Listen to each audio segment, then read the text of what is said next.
Hello hello les amis, c'est Mélanie du blog Construire son indépendance et bienvenue du coup dans cette nouvelle vidéo où là je m'apprête à faire la route pour aller dans le nord de Lyon pour aller rencontrer un investisseur, du coup un jeune investisseur de 25 ans. Donc c'est parti, à tout de suite.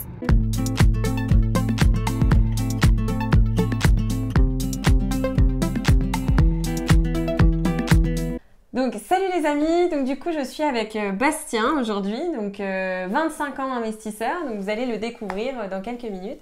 Donc ce que je te propose Bastien dans un premier temps, c'est de te présenter voilà, aux gens qui nous regardent, quel âge as-tu et qu'est-ce que tu fais dans la vie? Ok, donc je m'appelle Bastien, comme tu l'as dit j'ai 25 ans. Je suis aussi dans la région Rhône-Alpes comme toi. Qu'est-ce que je fais dans la vie? Je suis dans l'immobilier. Je suis gérant d'actifs dans une société qui fait du marchand de biens donc, sur Lyon. On achète des immeubles et aussi d'autres biens comme des bureaux un petit peu de partout en France dans le but donc, de créer de la valeur. Le vrai métier de marchand de biens, donc tout ce qui peut créer de la valeur, donc création de surface habitable dans des combles, au rez-de-chaussée dans des garages, de la division foncière, de la surélévation, enfin plein de sujets de ce type, quoi. Toujours dans l'immobilier. Et toi, du coup, tu as fait des études dans l'immobilier? Ouais. Ouais, tu as toujours baigné dans l'immobilier? Toujours, donc j'étais passionné d'immobilier, ça a démarré assez anodinement en gros. À la base, je voulais être vétérinaire. Ah d'accord, vétérinaire. Ouais, je voulais être vétérinaire et j'étais même parti en lycée agricole en seconde générale, j'ai fait un stage, j'ai fait une visite avec une personne de ma famille pour visiter un appartement, pour acheter un appartement et j'ai trouvé le concept de l'agent immobilier, visiter un bien et tout, je trouvais ça super. Du coup, j'ai un petit peu changé de parcours. Je suis parti en bac ES. À la suite de ça, j'ai fait directement un BTS profession immobilière. À la base, j'étais pas quelqu'un de très scolaire. Et petit à petit, avec l'immobilier, tu vois, je le suis devenu un petit peu. J'ai fait une licence, donc j'ai fait BTS en transaction, tu vois, j'ai découvert un peu le métier de la transaction. C'était super intéressant. Après, j'ai fait une licence, mais cette fois gestionnaire d'actifs immobiliers. Donc là, j'ai fait un peu tout ce qui était syndic, etc. Et après, j'ai fait un master, donc toujours en immobilier, mais immobilier d'entreprise. Ok, donc globalement, il a baigné dans l'immobilier, mais aujourd'hui, ce qui est intéressant de savoir, c'est que tu es investisseur. Ouais. Et donc, j'imagine que c'est pas forcément parce que tu travailles dans l'immobilier que tu es investisseur. Non. Est-ce que toi, du coup, comment tu as fait pour passer à l'action et finalement investir dans tes propres biens? Ouais. Comment j'ai fait Bon, déjà, il faut être un peu passionné, comme tu le sais. Je cherche absolument, à la base c'était un peu tout ce qu'on cherche au début, c'était le rendement et je me suis dit je vais commencer, pour la petite histoire, je m'étais positionné sur un premier bien à Lyon, un peu en cœur de ville, mais avec une faible rentabilité et du coup ce bien je l'ai finalement pas acheté. Je me suis dit, j'ai regardé un peu comme tout le monde des vidéos sur internet et tout et j'ai vu que les immeubles de rapport c'était quand même beaucoup plus intéressant, donc je me suis dit autant faire gros. En plus j'avais les connaissances, tu vois, pour aller sur ce type de bien. Donc je suis parti directement sur un immeuble de rapport, donc juste à côté de chez moi. Et j'ai fouillé, en gros j'ai passé énormément de temps à chercher les biens sur internet. J'ai fait un peu comme tout le monde fait, j'ai essayé d'appeler les agences immobilières, de les relancer, tu vois, j'ai essayé de créer un petit réseau autour de moi. Et petit à petit, j'ai trouvé un bien, un jour, un truc un peu bête, mais sur Se Loger, avec un bien qui sortait un peu de l'ordinaire au niveau des chiffres. J'ai vu qu'il y avait quelque chose qui était vraiment, c'était vraiment intéressant. Donc c'était un immeuble du coup? Ouais, c'était un immeuble. Et donc du coup tu l'as acheté à combien cet immeuble? Je l'ai acheté, donc à l'époque je l'ai acheté à 135 000 euros. J'ai appelé l'agent immobilier, je lui ai dit je peux visiter. Il m'a dit oui bien sûr. J'y suis allé, j'ai visité, j'ai fait l'offre sur le champ. Motivé quoi. Et clairement c'était... je pense encore aujourd'hui, je pense que c'est, pour l'instant, c'est la meilleure affaire que j'ai faite. Et depuis, là, ça fait 2 ans que je fais de l'investissement. Et je suis encore jamais retombé sur des affaires aussi intéressantes que celle-ci. J'ai 5 appartements. J'ai 4 T3. C'est des T2 bis, T3. Un studio. Et j'ai 2 locaux de stockage. D'accord, ok. Au rez-de-chaussée. Donc ça fait un bel immeuble. En tout, j'ai plus de 250 mètres carrés habitables. Je l'ai acheté, tout était loué. Bon, c'était des biens qui nécessitaient peut-être un petit rafraîchissement, mais globalement, ils étaient quand même plutôt bien entretenus, double vitrage, la toiture était bonne, etc. Donc chaque fois, chaque départ de locataire, je les retape un petit peu. Mais globalement, du coup, je suis sur une rentabilité, je suis à plus de 15% de rentabilité. Donc, c'est énorme. Ouais. Donc du coup, 137 000, c'est ce que tu avais dit en C'est termes ça, de prix. ouais, 137 000, 15% de renta, ça fait combien de cash flow à peu près pour que les gens puissent... Peut-être que tu veux pas le ouais, partager. non, pas de souci, pas de souci. Je dois tourner autour des 1000 euros de cash flow. 1000 euros. Donc en Vraiment gros, intéressant. ouais, super intéressant. Ça m'a vraiment permis aussi de mettre un bon pied dans le monde de l'immobilier. C'est clair. J'ai super bien débuté parce que du coup, c'est vrai que ça tourne bien. Et en plus, le gros avantage, c'est que les loyers, de manière générale, dans l'immeuble, ils étaient un peu sous-évalués. Ce qui fait que dès qu'il y a un départ de locataire, je les reloue, ouais, je les retape un petit peu. Pour l'instant, je fais les travaux moi-même pour essayer de maîtriser mon budget. Et du coup, je les réévalue à la hausse. Il n'y a pas si longtemps que ça, j'avais un T3 qui s'est libéré. Il était loué 350, non 380, je te dis une bêtise. Je l'ai retapé et là je l'ai loué 500 €, tu vois. Bon, il avait la terrasse et tout. Okay. Mais en gros, ma rentabilité, elle est peut-être même plus élevée maintenant. Bah oui. Parce que tu vois, avec tous ces loyers qui augmentent. Donc c'est vraiment top parce que du coup, je fais beaucoup de cash flow et ça me permet aussi d'aller sur d'autres opérations. Et surtout, cette première opération, quand tu vas voir le banquier après, tu lui parles de cette opération, tu lui montres les chiffres, tu dis voilà, j'ai fait une première opération qui tourne super bien, tout est loué, il n'y a pas de souci de trésorerie, donc c'est vraiment un super gage de confiance. Et après, pour toutes tes autres opérations, globalement, je pense que après on te fait confiance, quoi. Voilà, donc c'est intéressant. Donc tu nous parles de toutes les autres opérations. Donc globalement, c'est quoi tes autres opérations? Est-ce que tu as lancé un deuxième projet du coup? Ouais, c'est ça, j'en ai d'autres. Donc en parallèle de cette acquisition, j'ai aussi acheté ma résidence principale. Ok. Bon, c'est là où on se trouve. Là aussi, j'ai essayé. Enfin, le but dans l'immobilier, c'est toujours d'acheter bien. Du coup, là, c'est aussi ce que j'ai tenté de faire. C'est un appartement qui était un petit peu dégradé. Il n'était même pas sur le marché à l'époque, pour la petite histoire. Tu vois, je visitais un autre bien dans la copropriété et j'ai vu qu'il était vide, celui-ci. Tu t'es dit, allez, je vais le visiter. Ouais. Donc du coup, j'ai trouvé le propriétaire. Petit à petit, de fil en aiguille, j'ai appelé le gestionnaire et tout. Et je savais qu'il était vacant depuis un petit moment. Je m'étais renseigné. Je l'ai appelé. Je lui ai dit, ouais, vous voulez pas vendre? Il m'a dit, ok, pourquoi pas, je vais vendre et tout. On a visité, on s'est mis d'accord sur le prix. Je l'ai entièrement retapé. Donc là, j'ai fait cette acquisition-là. Et vu que ça marche relativement bien, là, pour répondre à ta question, je pars sur un autre projet, beaucoup plus gros cette fois-ci, avec une rentabilité un petit peu inférieure. Préparez-vous bien, ça va envoyer du lourd. Hein. Du lourd. Hein. Mais une rentabilité un petit peu inférieure. Mais par contre, on va se créer énormément de patrimoine, énormément de trésorerie. Pour le coup, je le fais pas tout seul comme j'ai pu un peu t'expliquer. Ouais, tu t'es associé du coup en SCI, c'est ça? C'est ça, je me suis associé. J'y vois beaucoup d'avantages dans l'association. D'une part, on n'est pas censé tout connaître. Donc ça, c'est quand même le top. Je suis avec une personne qui est complémentaire avec mes connaissances. Du moins, il est la personne avec qui je m'associe. Donc moi, j'ai 25 ans. La personne avec qui je m'associe, elle a 24 ans. Les petits genoux. Voilà. Ouais, parce qu'en plus, non, mais c'est vrai, il faut le dire, parce qu'on a...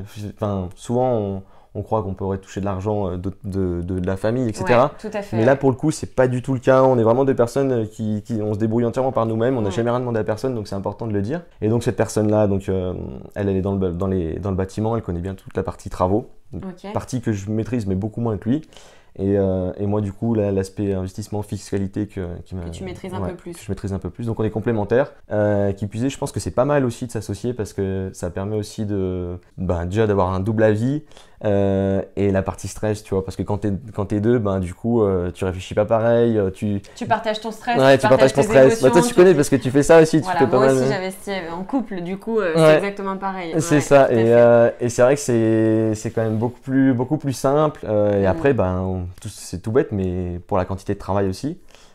Parce que l'association, quand tu es deux, tu peux diviser, exactement. Donc ça, c'est un gros plus.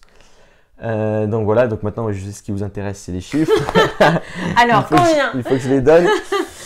Donc c'est un immeuble, donc pour la petite histoire, il était à vendre depuis un petit moment. Un petit moment, tout est relatif, 2-3 mois, tu vois, mais c'était pas non plus, ça sautait pas aux yeux des investisseurs que c'était une super bonne affaire. Mais nous, on a tout de suite décelé l'opportunité. Donc c'est un immeuble, pour le coup, qui fait 1000 m², habitable. Énorme, ok. Actuellement, il y a 9 logements. Donc c'est vraiment super bien placé, avec une magnifique vue sur la Saône, tu vois. Donc c'est en termes de... Et c'est un immeuble qui a du caractère. Donc tu as 9 logements qui vont du studio au T6. J'ai 2 appartements qui font 170 m² chacun. C'est énorme. Qui sont énormes, qui sont loués. Donc d'ailleurs ça, tu vois, pour l'instant c'est pas prévu, mais demain, quand ils vont se libérer, bah, on pourra encore les découper potentiellement en 2 ou 3, plutôt 3 même, tu vois, donc on va augmenter encore la rentabilité. Et donc on a 9 logements, actuellement il y en a 4 qui sont loués, 4 qu'on va retaper, mais c'est des petits travaux, ils sont plutôt en bon état, l'immeuble est sain. Et après en fait là on a décelé une grosse opportunité, c'est sur cet immeuble là, c'est au dernier étage, au niveau des combles, on avait 290 mètres carrés, 300 mètres carrés même de surface de combles, mais vraiment aménageable, tu vois, avec les fenêtres, toutes les fenêtres, donc des fenêtres pareil qui donnent sur la Saône, traversant et tout, etc. Tu vois. Pour pouvoir faire un loft ou Eh qu'est-ce que tu veux faire? non, beaucoup plus que ça. Du coup, en fait, là, on a 290 mètres carrés, donc on a, en plus de ça, c'est pas les combles qu'on pourrait imaginer où tu es comme ça. Là, Avec on la a, place. ouais, bah, tu as une bonne hauteur sous plafond parce que on a quasiment, je crois qu'au point le plus haut, on a 5 mètres de hauteur sous plafond, D'accord. sous l'étage. Donc, tu vois, tu es vraiment, c'est largement aménageable. Et donc là, dans cet espace-là, on va créer 5 appartements supplémentaires. Donc 5 T2, refait à 9, dont 3 qui vont donner donc, sur cette magnifique vue, en gros sur la Saône, c'est vraiment the place to be, comme on pourrait dire. Et 2 qui vont donner donc, sur la cour intérieure. Donc on refait tout à 9. En gros, ils vont faire, le plus petit fait 35, donc c'est quand même une surface raisonnable, toujours des T2. Le plus grand, il fait 60, et après on en a 3 qui font 50 mètres carrés. Donc plutôt bien. Ok. bien Et donc, avant les découpages, tu estimes tes gains, ton cash flow et tout ça, à combien? Ouais, donc déjà, que- ouais, c'est vrai, on n'a pas donné tous les chiffres, mais donc au niveau de l'acquisition. Déjà, donc, l'acquisition, voilà. combien? Donc le budget, c'est vrai. Donc l'immeuble, on l'a négocié à 440 000 euros. D'accord. On a 10 000 euros de frais d'agence, donc en gros 450 000 euros. Ok. Initialement, il était affiché à 495 000 euros, donc tu vois, on a quand même fait une bonne négociation. Alors, je pourrais pas te dire combien on a de renta en l'état actuel. Par contre, je connais la renta future. Donc, en gros, on a prévu 310 000 euros de budget travaux. Ok. Voilà. Ok. Et donc, en gros, on va arriver autour des 800 000. 800 000? Ouais, autour des 800 Là, 000 on est euros. sur un gros projet quand même. 800 000, Ouais. ça se rapproche du million. Ouais, c'est quand même. énorme. Ouais, Hein. ouais. Donc 800 000 euros, donc c'est, ouais, ça commence à être un gros budget. Non. Donc sur mon cash flow à venir, on l'estime autour des 3 000 euros par mois. Globalement, on devrait avoir un revenu locatif qui devrait être de l'ordre de 6 500, 7 000 euros dans un premier temps.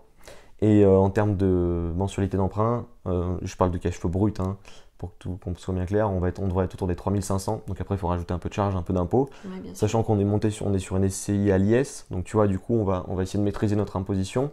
Et notre but, c'est pas du tout de toucher à cet argent, c'est vraiment de continuer de grossir, tu vois. Donc en gros, on a négocié avec la banque, on a obtenu un différé d'emprunt sur la partie sauf intérêt, donc c'est un différé partiel, et sur 3 ans. Et le but, en fait, c'est de se créer un maximum de trésorerie Ouais, c'est clair. pour après, tu vois, aller sur d'autres projets. Et globalement, bah, on sait que là, en fait, on va avoir des mensualités sur les 3 premières années qui vont être à 600 euros, tu vois.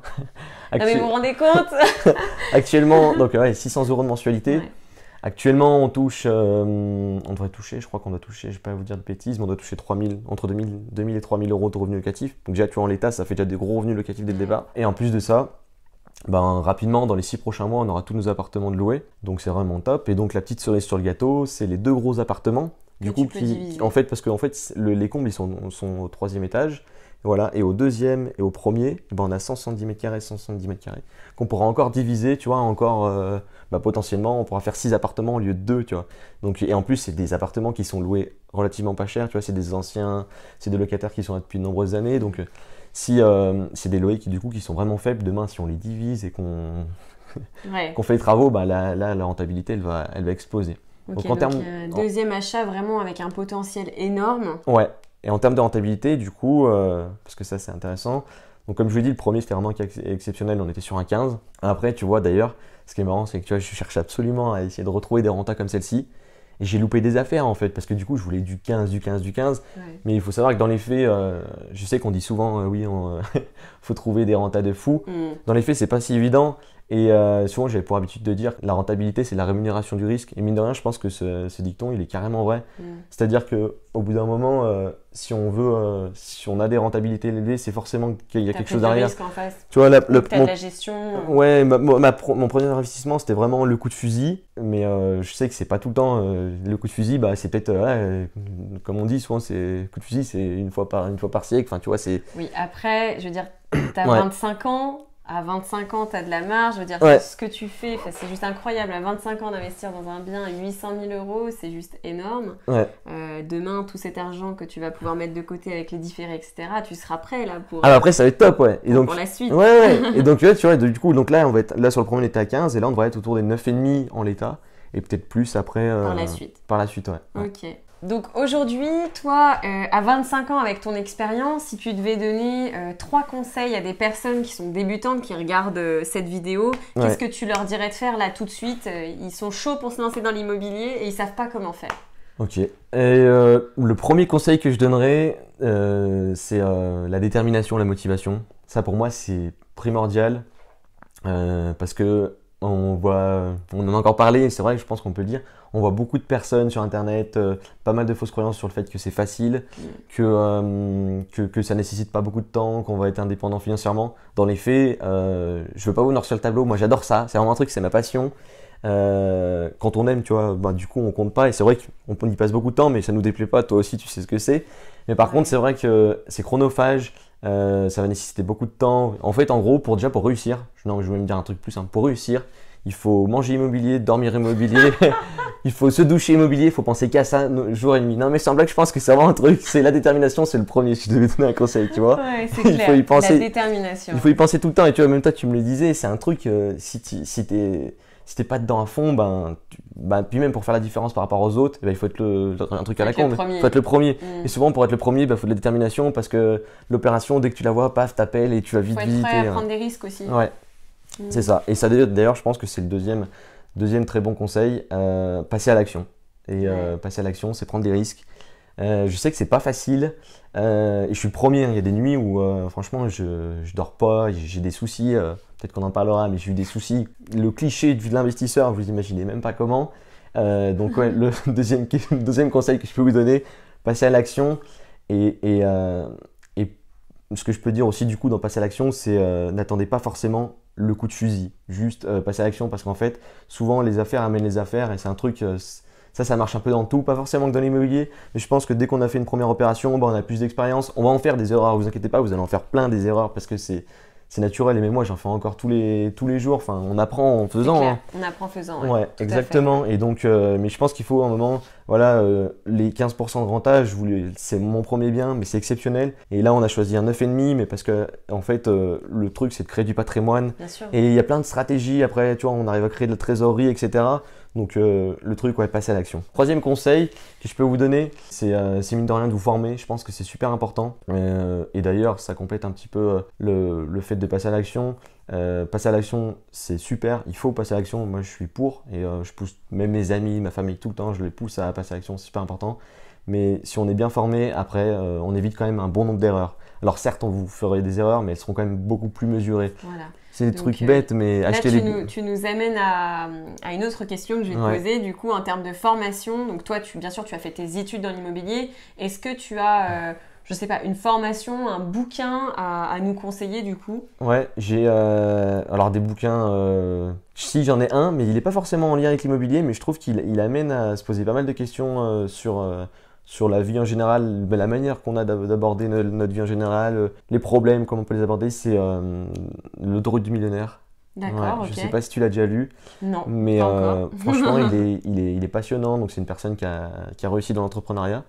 Et ça a été un réel déclic, quoi. Quand j'ai lu ce livre, j'ai lu aussi Père riche, Père pauvre. Après, je sais qu'il y en a beaucoup d'entre vous qui l'auront peut-être lu ce livre. Ouais, tout à fait. Mais quand vous allez passer, en fait, moi j'ai lu L'autoroute du millionnaire avant de lire Père riche, Père pauvre. Et clairement, Père riche, Père pauvre, il m'a quasiment rien apporté, quoi. Franchement. D'accord, ok. Et L'autoroute du millionnaire, il vous apporte des choses. Enfin, c'est une vision de la vie. Après, vous voyez, les problèmes, vous les abordez plus de la même manière. Il t'a beaucoup apporté. Ouais, on se remet plus en question. Tu vois, on arrête de chercher de déléguer les problèmes sur les autres. On se dit que des fois ça peut être nous, tu vois, des trucs bêtes, mais ça c'est quand même c'est super, super motivant ce livre. Et j'ai une dernière question du coup. Donc toi, à l'avenir, comment tu vois les choses? Est-ce que tu veux continuer sur l'immobilier à fond jusqu'à atteindre 600 millions d'euros de patrimoine, ou est-ce que tu veux créer ta boîte? Qu'est-ce que tu veux faire? C'est quoi tes c'est une projets? bonne question. Comme tu l'auras compris, je suis passionné d'immobilier depuis toujours. Je fais ça, c'est mon travail, c'est mes activités le week-end, etc. Donc clairement, je vais continuer, ça c'est certain. Ce que j'adore, et donc c'est un peu aussi le deuxième conseil, passer à l'action. Moi, j'ai toujours besoin d'avoir un projet, tu vois. En parallèle, donc là, on l'a lancé. On va attaquer les travaux là, normalement dans une semaine ou deux, on attaque les travaux dans l'immeuble. D'ailleurs, on pourra peut-être faire une petite vidéo avant-après du chantier. Je pense que ça peut être super intéressant. Et ensuite, je vais continuer à investir, forcément. Je vais peut-être m'orienter après sur d'autres métiers, enfin d'autres activités dans l'immobilier. Notamment, j'ai le métier de marchand de biens. Du coup, je le fais actuellement à titre professionnel. Je vais rapidement, je pense, le faire à titre personnel. Pour toi, ouais. Okay. Parce que malgré tout, et ça, c'est vrai on peut pas tout dire dans cette vidéo, mais c'est vrai que le nerf de la guerre après, c'est quand même la liquidité. Tu le sais aussi, tu vois. Ça amène beaucoup de choses, ça amène une tranquillité d'esprit, parce que quand tu as de la liquidité, tu es plus tranquille et tu es plus serein. Et ça, c'est vrai qu'au début, moi, mon premier investissement, j'avais pas beaucoup d'argent. Tu achètes ton premier immeuble, tu as des départs de locataires, tu as de la vacance locative, ça t'es vite stressé. Et donc la liquidité, je pense que ça fait beaucoup, et surtout la liquidité, au-delà de l'aspect sérénité, ça permet de continuer à investir dans d'autres projets. Et donc clairement, avec l'investissement locatif, je pense que c'est un bon. Il faut commencer par là dans l'immobilier. Mais après, ça c'est mon idée à moi personnelle, hein, mais je pense que si on veut continuer, si tu veux évoluer, et peut-être plus rapidement aussi, pour aller plus vite, je pense qu'il faut faire un peu des opérations, même pas de marchand de biens, mais d'achat-revente, que ce soit de la résidence principale ou de l'investissement, parce que dès qu'on a un peu de liquidité, le banquier, ici, voilà, si on a la liquidité sur le compte, tu sais que c'est plus simple. C'est beaucoup plus simple d'emprunter. La personne qui n'a pas de revenu, qui a aucune liquidité, qui n'a pas de sous de côté, c'est quand même compliqué, et puis on n'avance pas de la même manière, quoi. Ok. Voilà. Ok. Donc, on va terminer par ta phrase fétiche du coup pour pouvoir avancer dans la vie. Est-ce que tu as vraiment un leitmotiv, un truc que tu dis tous les jours pour avancer, pour être motivé? Je dirais que alors non, c'est pas un leitmotiv, mais si j'ai une petite phrase, je dirais que c'est fait est mieux que parfait. Mais je pense que c'est il y a rien de plus vrai, parce que et en fait ça rejoint un peu tout ce que j'ai pu dire, mais lancez-vous et vous le regretterez pas. Faites les bons investissements et après vous verrez les choses autrement. Voilà, tout à fait. Bon, merci pour cette interview. Merci à toi, Mélanie. Je te dis à très vite. À bientôt. Salut.